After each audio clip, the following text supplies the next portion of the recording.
Oke, ya sih. Jadi apa nih yang bisa kita diskusikan malam hari ini? Kamu ada pertanyaan apa?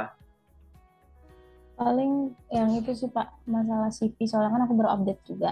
Dari Hmm, yang sebenarnya Bapak udah sempat review, hmm. terus aku udah renew lagi, update yang terbaru. Oke, gitu.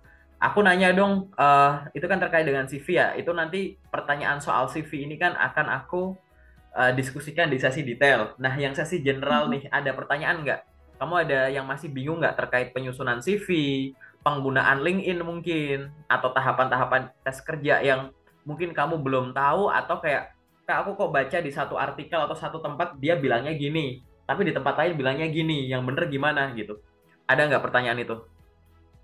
Kalau untuk itu belum sih Pak, belum Belum ada? belum ada. Belum Mhm. ada. Oke, sekarang aku nanya dulu ya.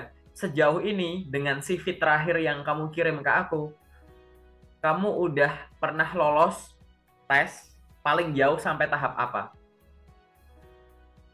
Ya, waktu itu aku pakai gunain CV itu buat aku lamar intern sih. Lebih ke intern. Iya intern, terus kebetulan kan waktu itu aku langsung diterima. Nah sekarang sampai sekarang masih di situ sih Pak. Berarti Udah statusnya sekarang kamu intern atau udah karyawan suatu perusahaan? udah, udah karyawan Pak. Karyawan suatu perusahaan. Dan ini kamu pengen coba lagi kan? Iya, kayak pengen renew apa Per- update CV aja Update sih. lagi ya gitu. Nah, aku nanya dulu. Berarti kalau yang kemarin kamu sekali lamar langsung lolos gitu? Iya. Ya, bagus. Nggak ada yang harus ditanyakan. Gitu. Iya. Tapi nggak masalah, karena aku pengen nanya gini, sebelum akhirnya kamu ada panggilan lolos di intern itu, pernah nggak kamu nggak ini di suatu tahap gitu, jadi tahap yang paling sering gagal Oh, gitu, atau tahap yang kamu nggak yakin biasanya di tahap apa dan alasannya kenapa? eh, sebenarnya aku waktu itu kan memang masih apa namanya masih nyusun skripsi apa. Jadi memang Hmm, saat yang waktu aku kirim ke Bapak itu memang jarang apply sih gitu. hmm, Jadi kebetulan kemarin itu pun intern ditawarin juga kan sama kakak tingkat.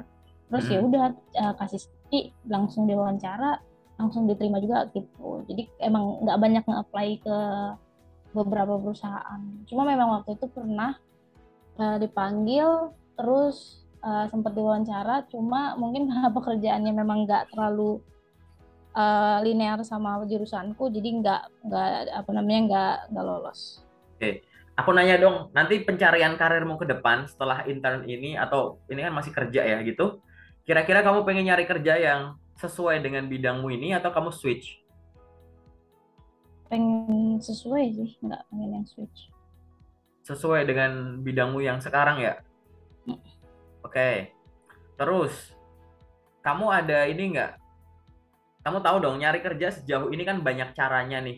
Ini aku cuma ngetes dulu ya. Barangkali ada hal-hal yang kamu belum paham. Ngirim lamaran itu kan pakai banyak cara. Ada yang lewat email, ada lewat portal karir, apa-apa. Kamu sejauh ini kalau ngirim lamaran lewat mana aja? Ngirim-ngirim ngelempar lamaran. Pernah email, pernah via yang LinkedIn kan itu bisa langsung ya Pak. Oke. Itu sih baru dua Biasanya itu. yang kamu pakai apa aja? LinkedIn, email, dua itu doang. Ada lagi nggak?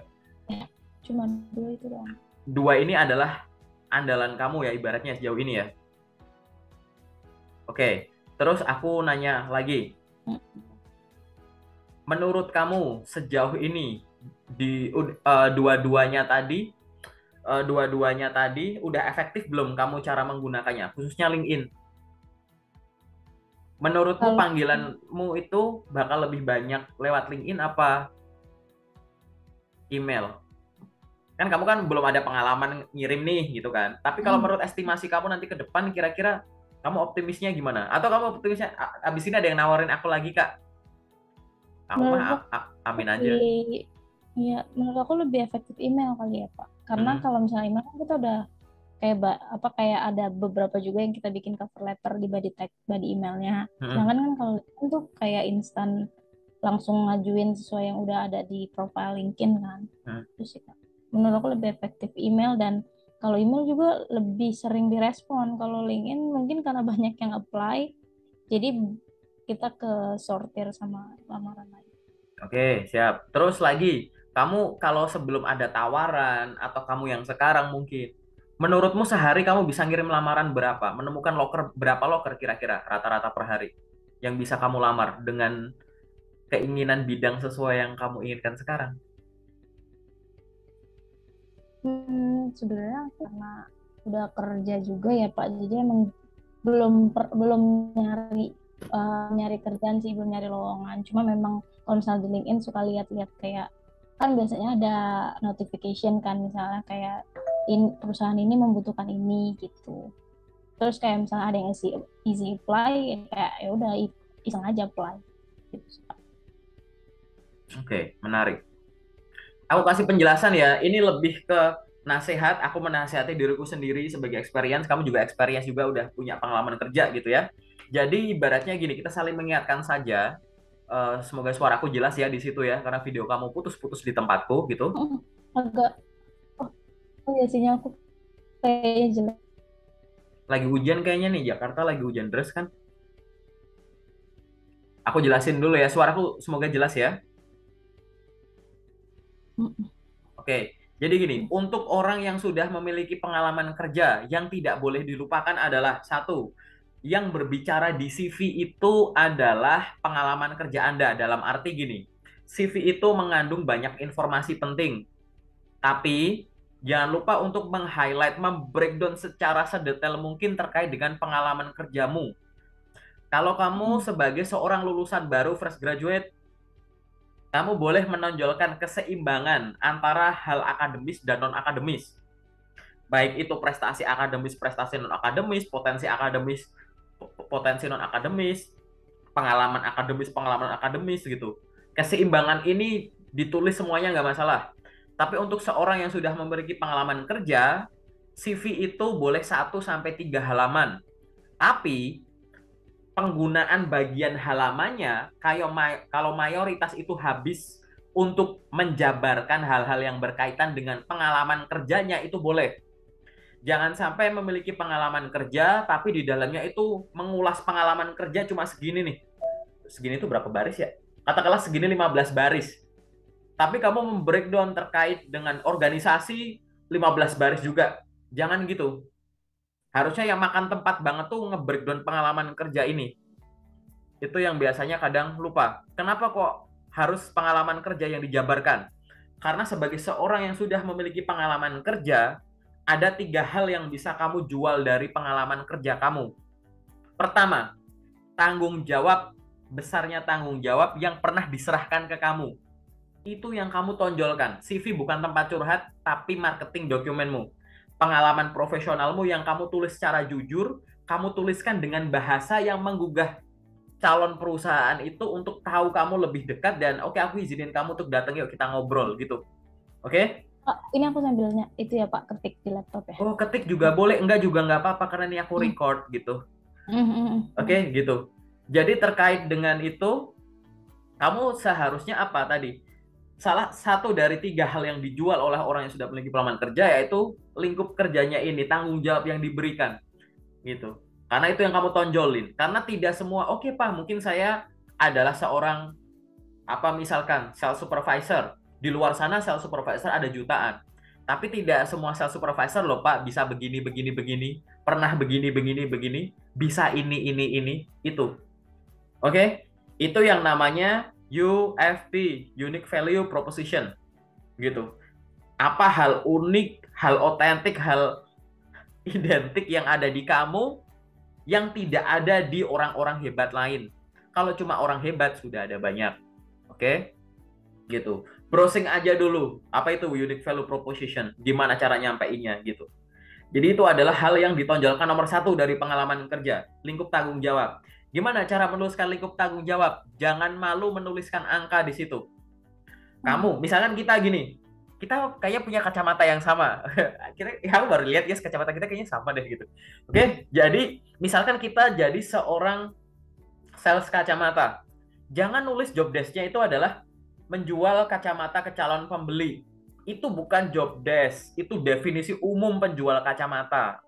Namanya penjual kacamata di dunia belahan sana sampai sana juga gitu, menawarkan kacamata ke calon pembeli, bukan itu. Yang pengen kita lihat itu tanggung jawab yang diberikan ke kamu. Misal, menjual 5 brand kacamata secara offline di area Jabodetabek misalkan. Mm. mengelola 10 marketplace untuk menjual 10 brand kacamata gitu di Indonesia gitu. Menjual produk ini atau membawahi, kalau kamu udah ada level supervisor ke atas gitu ya, membawahi sekian staff untuk menjual atau untuk mengejar target penjualan ini gitu. Menjual produk kacamata merek ini secara online dan offline gitu. Jangan malu munculkan angka, sekian brand, sekian buah, sekian lembar, sekian cabang, sekian orang. Munculkan angka yang ada nilainya, sekian rupiah, sekian dolar. Munculkan pertumbuhannya, meningkatkan penjualan sekian persen, menekan biaya operasional sekian persen. Gitu. Hal-hal semacam inilah yang jangan takut untuk dimunculkan. Tapi kita ngomongnya yang pertama konteksnya adalah pengalaman kerja yang hubungannya sama breakdown tugas dan tanggung jawab yang diserahkan ke kamu. Itu yang bisa dijual, oke? Aku ulang lagi, pengalaman kerja yang bisa dijual oleh orang yang sudah memiliki pengalaman kerja adalah nomor satu adalah tugas dan tanggung jawab. Yang nomor dua adalah prestasi. Selama kamu diberikan tanggung jawab di periode tersebut, kamu sudah punya prestasi apa? Prestasi itu tidak harus yang dapat piala, piagam viral, dapat duit gitu. Prestasi itu bisa dilihat dari dua hal. Pertama, di periode tersebut mana titik tertinggimu, titik-titik peak kamu gitu. Gitu. Best sales of the year atau berarti tahun ya, titik tahun gitu. Itu. Best sales of month, bulan apa misalkan gitu. Gitu. Jadi di antara suatu periode ambil titik tertingginya, itu adalah prestasi. Atau ini di stack, digabungin. Jadi prestasi itu nggak cuma sekedar gitu ya, nggak cuma sekedar gitu. Sales kacamata terbaik nominasi itu kategori jumlah pieces yang dijual di bulan Januari, nggak cuma sekedar itu. Tapi mungkin kamu bisa sebut mampu menjual 1 juta pasang kacamata senilai 10 miliar di tahun 2022. Tuh, contoh. Gitu ya. Jadi namanya prestasi itu tidak harus, terserah mau yang mana, titik peaknya atau total. Kalau total contoh paling simpel apa? Kamu kuliah kumlot. Kumlot itu kan akumulasi. Gitu. Contoh nih, contoh paling simpel. Jadi kalau kamu kuliah kumlot boleh masukin ke prestasi karena itu adalah contoh yang akumulasi. Ya kan? Itu. Akumulasi dari IP rata-rata gitu. Sebenarnya ya sama aja itu akumulasi dari semua SKS-mu. Segitu. Ya. Ini juga sama gitu. Kamu boleh menyampaikan kayak gitu. Titik tertingginya atau ini. Nggak harus yang ada angkanya juga bisa. Gitu.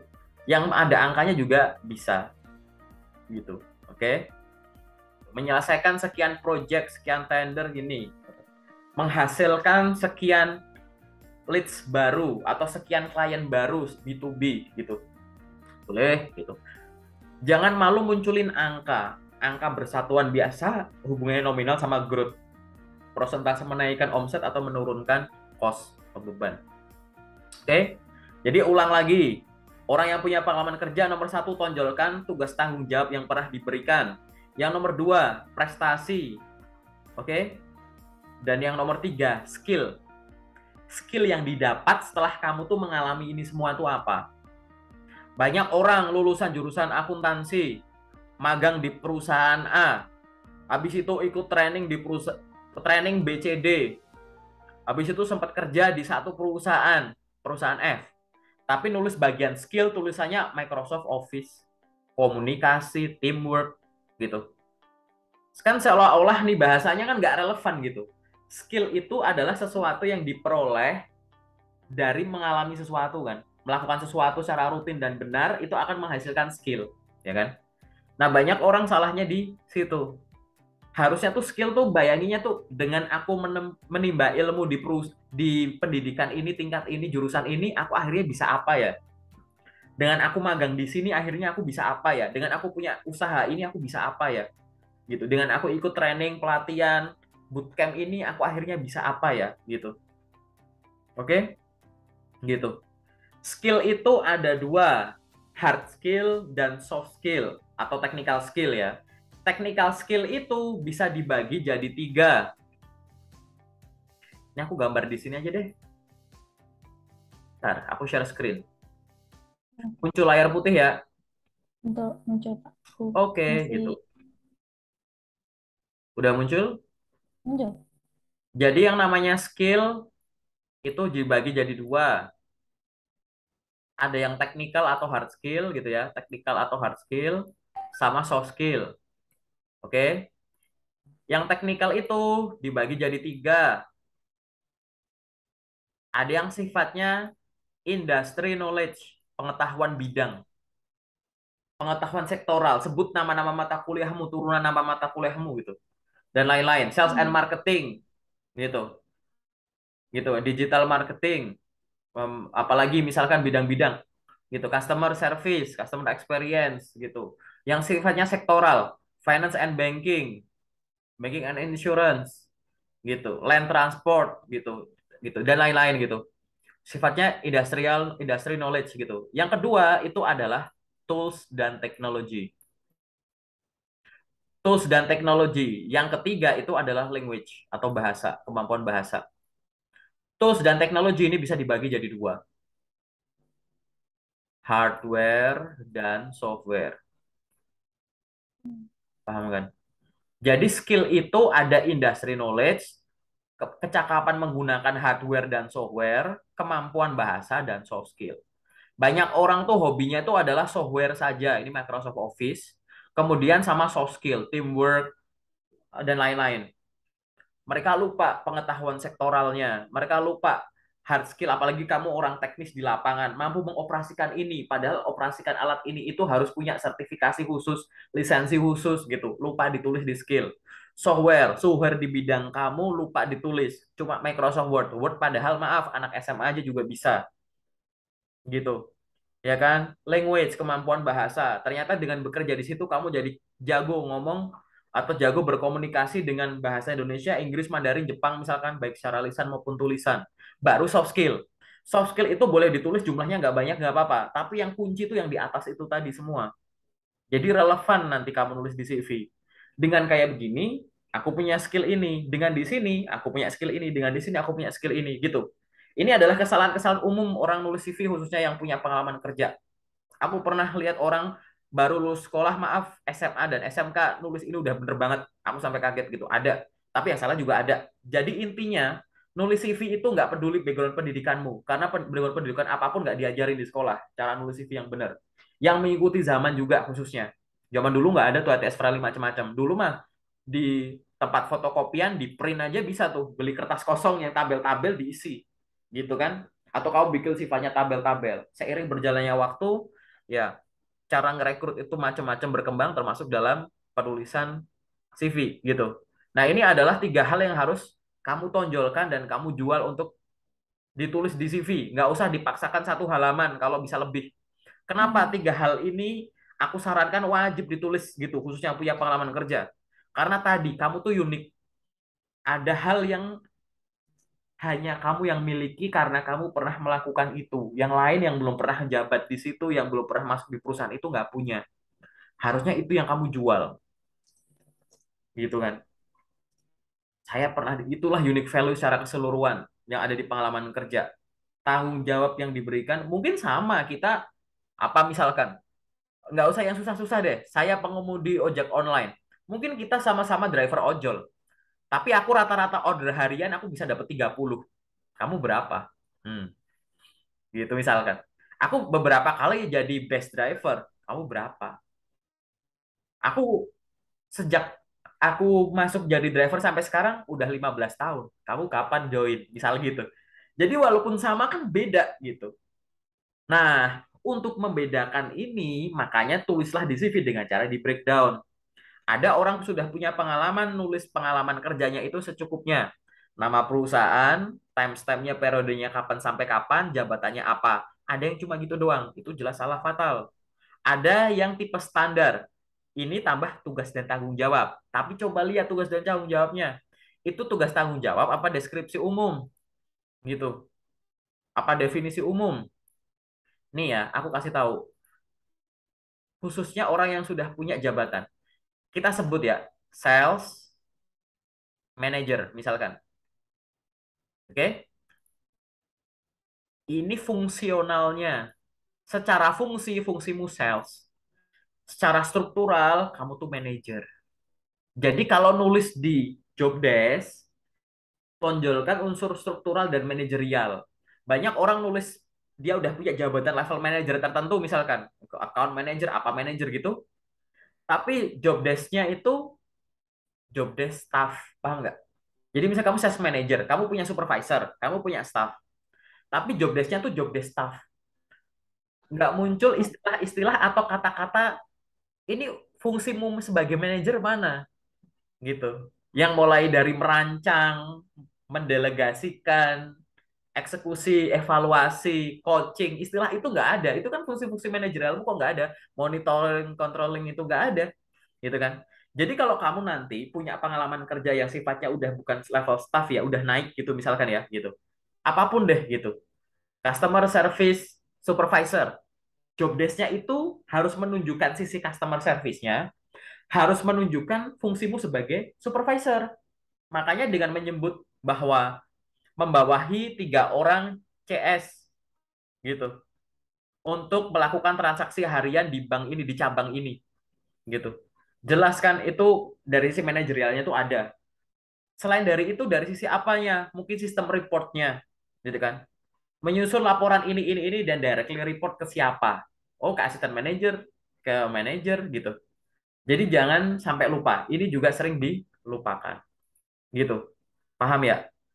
Tapi Kak, dengan nulis kayak gitu akhirnya misalkan CV-ku 2 halaman nih, terus nulis pengalaman kerja tuh bisa 1 halaman sendiri habis gitu. Terus yang lain di sini. Oh nggak apa-apa. Kalau bisa di background kayak gitu malah nggak apa-apa. Kenapa? Ingat, di dalam pengalaman kerja, baik itu nama jabatan kamu, tugas dan tanggung jawab, kemudian prestasi kamu, dan skill yang diperoleh, itu di dalamnya itu ada keywords. Ada kata-kata kunci atau frasa kunci. Kata kunci inilah yang dicari oleh rekruter. Baik dilihat secara mata atau lewat sistem ATS gitu. Kan info lowongan kerja itu kan mengandung kata kunci ya. Usia sekian, pendidikan dalam hal ini, mampu ini, mampu ini, mampu ini. Nah, itu harus tertulis. Berarti apa kelebihannya? Dengan di breakdown, itu kan kemungkinan mau difilter pakai mata atau difilter pakai sistem, sama-sama terbaca kan? Gitu. Makin banyak karakter ditulis di sana, tapi ingat ya, tulisnya bukan pakai bahasa yang berlebihan atau boros, tapi tetap dijabarkan. Itu akan kemungkinan akan ada kata kunci yang diekstrak, yang itu memang yang dibutuhkan oleh perusahaan gitu. Jadi itu jangan jangan sampai yang aku paling sering bilang ya, jangan sampai orang dengan pengalaman kerja nulis pengalaman kerjanya seadanya. Nanti kamu akan dilihat hampir setara dengan orang dengan pengalaman kerja ya yang lebih rendah, tanggung jawab yang lebih rendah gitu. Paham ya di sini ya? Gitu sih. Ini yang harus kamu lakukan terkait dengan penulisan pengalaman kerja dan skill dan lain-lain. Ada pertanyaan nggak soal hal ini? Soal kamu sebagai beda ya, starting point-nya kan beda. Yang kemarin itu kamu sebagai seorang fresh grade, yang kebetulan kamu daftar internship ya, ditawari sama alumni dan syukurnya langsung masuk. Di sini kamu, aku nggak tahu, kalau bisa ditawari lagi bagus. Tapi kalau kamu juga pengen cari di OpenSea, di hutan gitu ya, kamu akan mengalami hal ini gitu. Nah, journey inilah yang kamu butuhkan. Pastikan dulu berangkat dari CV. CV kamu udah bener dulu tadi nulisnya bagian itunya semua. Setelah sudah benar, duplikat CV-mu ke LinkedIn. Jangan sampai profil LinkedIn-mu kosongan. Secara garis besar aku lihat akun LinkedIn-mu masih kurang lengkap. Ya, nanti aku jelasin di sesi detail aja kurang lengkap tuh maksudnya apa.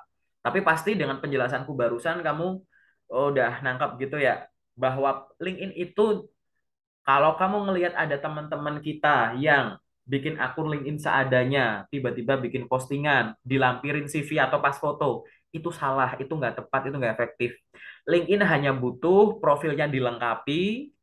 LinkedIn itu sosial media. Optimalkan unsur sosial dan medianya. Kalau kamu job seeker, medianya mungkin kamu fokus aja ke media mendapatkan info loker dan media melamar kerja. Tapi itu unsur media, unsur sosialnya mana? Connect ke orang, connect ke recruiter, follow recruiter, bikin postingan, gitu-gitu. Itu nanti LinkedIn akan bikin sistem rekomendasi, karena LinkedIn itu udah sistemnya rekomendasi. Itu nanti kamu bisa nyangkut-nyangkut-nyangkut ke banyak recruiter, dan kamu bisa memperoleh banyak sekali informasi lowongan kerja yang bahkan kamu nggak cari. Akan muncul di beranda. Itu aja sih yang dari akunya ya gitu. Nah, ada tanggapan atau pertanyaan lain nggak? Mungkin kalau ada. Masih di mute, sorry. Paling masalah itu sih Pak yang apa namanya masalah yang pekerja work experience Hmm. itu kan sebenarnya aku baru baru dapat insight juga sih kalau misalnya CV ternyata boleh 3 lembar karena biasanya dan sejauh ini yang udah pernah aku buat pun aku selalu kayak ngepasin 1 lembar gitu loh, bahkan yang baru aku kasih ke bapak itu eh, ada beberapa bagian yang aku buang supaya ya yang penting bisa 1 lembar aja gitu, ternyata bisa 3 lembar dan ternyata boleh kayak 1 lembar isinya work experience itu, soalnya aku mikirnya kayak oh, makin banyak CV kayak makin males dibaca sama HR atau yang recruiter gitu Aku jelasin kayak. dulu ya, aku potong di sini ya, sorry gitu. Jadi gini, CV itu boleh 1 sampai 3 halaman, bukan lembar ya, halaman. CV boleh Iya. 1 sampai 3 halaman, oke? Nah, jadi sampai dengan 3 halaman itu bukan kebanyakan, belum dalam arti kebanyakan. Kebanyakan tuh panjang. Aku pernah lihat megang CV hampir 80 halaman gitu. Ada pernah CV 68, 70 aku pernah megang. Ada CV-nya, level C lagi yang kirim ke aku. Cuman gini, CV itu disarankan 1 sampai 3 halaman. Tapi ingat yes gitu. Nanti kamu bisa belajar pribadi ya lewat channel YouTubeku di sesi FAQ seputar karir. Mungkin ada pertanyaan yang kamu belum tanyakan.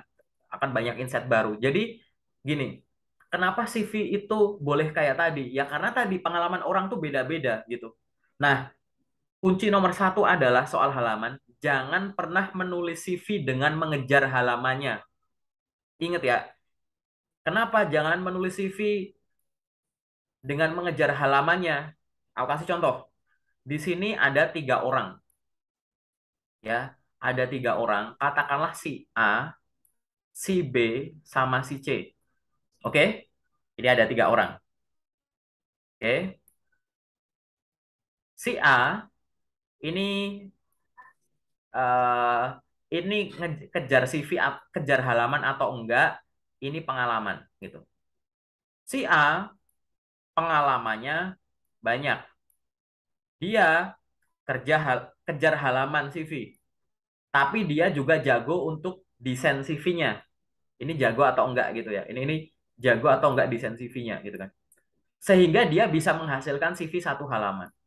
Ada si B. Si B itu dia ngejar halaman. Pengalamannya banyak, tapi dia nggak jago nulis CV, editing, positioningnya. Ada si C. Si C dia nggak ngejar halaman. Dia pengalamannya juga dikit. Fresh grade, kuliah pulang, kuliah pulang. Dia juga nggak bisa edit. Nah, jadinya begini. Ada 3 CV. Si A, si B, si C gitu ya. Si A aku sendiriin di sini.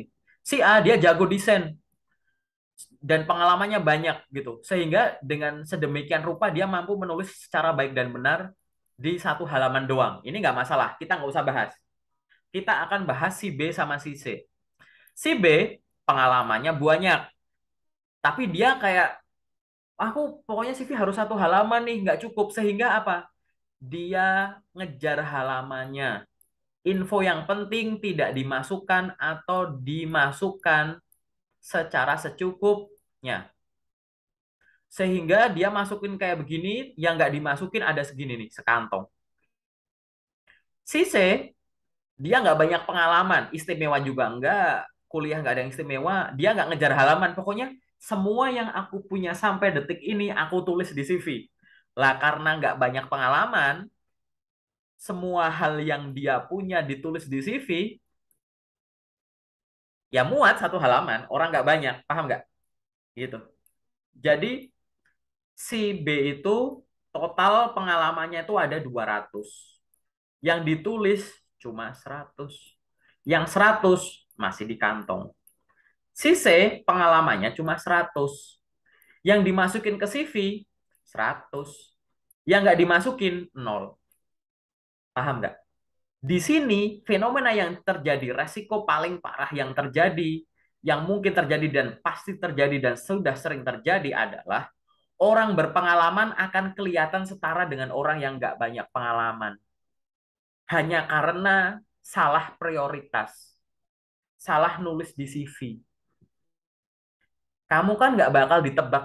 Rekruter itu akan membaca berdasarkan kertas kan. Nggak bakal kayak, oke, aku baca Yesi, pengalamannya kayak gini. Tapi kalau dilihat dari mukanya Yesi tuh dia kayaknya orang punya banyak pengalaman deh. Nggak mungkin lah cuma begini doang. Mungkin dia nggak ditulis. Atau kayak, oh dia nulis kayak gini. Ah, tapi kayaknya dia mukanya pinter deh. Kayaknya nggak gini deh. Kan nggak bakal gitu, Yes. Ya kan? Oh ini kok orang nggak ada organisasi. Tapi ya sih kalau dilihat dari mukanya tuh kayak bisa bersosialisasi dengan orang. Ah, kayaknya ini cuma pengalaman organisasi nggak ditulis deh. Nggak kayak gitu, Yes. Kamu akan dinilai dari kertas yang ada dulu. Walaupun nanti akhirnya kita background check, kita ada tes ini itu, kesempatan ke tahap selanjutnya. Tapi di awal kan kita akan nebak dari ada yang ditulis. Kan nggak mungkin kamu terima langsung kayak di telepon. Permisi dengan Ibu Yesi, Bu mau nanya, Bu. Itu di CV-nya bener nggak ada pengalaman magang dan organisasi? Oh ya, Bu, makasih ya gitu. Kan nggak mungkin gitu, ya kan? Sehingga ini loh, ini hal terburuk yang mungkin terjadi, yang sejak awal bisa diantisipasi. Dengan apa tadi yang aku jelasin? Orang itu boleh 1 sampai 3 halaman agar banyaknya kata kunci itu bisa masuk. 3 halaman itu belum dalam kategori kebanyakan. Kalau mau tengah 2 halaman nggak apa-apa deh. Orang dengan pengalaman sekitar 5 tahun gitu masih bisa kok ditulis di 2 halaman gitu. Tapi yang penting tadi fokus sama ini. Resiko orang nulis mengejar halamannya adalah orang hebat akan terlihat setara dengan orang yang nggak ada apa-apanya, maaf, di atas kertas. Ini ya, diresapi ya, gitu. Ya, sesi generalnya gitu, sesi detailnya ntar aja gitu. Jelas nggak, Yes? Maksudku, Yes? Jelas Pak. Ada insight baru lagi kah gitu? Nggak Hmm, tahu ya. Oh, ya ada udah. lagi ya gitu. Oke. Kalau gitu ya gitu. Berarti mungkin kamu nggak ada pertanyaan tuh karena ya sejauh ini belum dapet journey-nya itu semua, experience itu semua gitu. Ya kan? Baru baru baru tahu Jadi aku. nanti nggak apa-apa. Kalau nanti sambil jalan, kamu sambil mungkin ada tawaran lagi, kamu juga eksplor dengan cara-cara konvensional tadi gitu ya, yang bukan ditawari gitu. Nanti akhirnya kamu tahu, oh ternyata begini ya, ternyata harus begini ya. Masih luas. Kamu bisa belajar dari teman-teman yang lain, boleh nanya ke aku, boleh cek di channel YouTubeku. Di sana banyak sekali pertanyaan teman-teman yang coba kita diskusikan bareng yang mungkin kamu belum terinfo gitu. Ada lagi nggak pertanyaan yang sifatnya umum atau general? Belum sih Pak, Belum belum ada ya? ada. Oke, kalau belum ada berarti kita sekarang masuk ke sesi detail ya. Oke.